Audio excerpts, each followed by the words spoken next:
نبی کریم صلی اللہ علیہ وآلہ وسلم ایک سفر سے واپس آ رہے تھے۔ ایک جگہ آپ نے پڑاؤ ڈالا۔ بستی قریب تھی۔ ایک عورت تھی جس کا تنور تھا۔ اس نے لشکر کی روٹیاں بھی پکائی۔ جب پکا کر فارغ ہو گئی تو صحابہ رضی اللہ عنہم سے کہنے لگی، میں تمہارے صاحب سے بات کرنا چاہتی ہوں۔ صحابہ کرام رضی اللہ عنہم اسے نبی کریم صلی اللہ علیہ وآلہ وسلم کے پاس لے آئے۔ کہنے لگی، اللہ کے پیارے رسول صلی اللہ علیہ وآلہ وسلم، میں آپ سے ایک بات پوچھنا چاہتی ہوں۔ فرمایا، پوچھو۔ کہنے لگی، میں ماں ہوں، تنور میں روٹیاں لگاتی ہوں۔ میرا ایک چھوٹا سا بچہ ہے، میں اس کو آگ کے قریب آنے نہیں دیتی۔ کہا، اس کو کہیں گرم ہوا نہ لگ جائے۔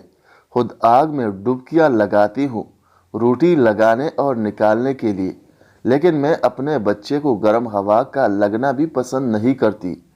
تو میں نے آپ سے سنا تھا کہ ساری دنیا کی ماؤں کی محبتوں کو جمع کر دیا جائے، اسے 70 گنا زیادہ بندوں سے اللہ پاک محبت کرتے ہیں، تو اللہ پاک بندے کو جہنم میں جانا کیسے پسند فرمائیں گے؟ حدیث پاک میں آتا ہے کہ نبی کریم صلی اللہ علیہ وآلہ وسلم نے یہ بات سن کر سر جھکایا۔ مبارک آنکھوں میں آنسو آنے لگے، روتے رہے حتیٰ کہ جبرائیل علیہ السلام اللہ کا پیغام لے آئے، میرے محبوب اس عورت کو بتا دے۔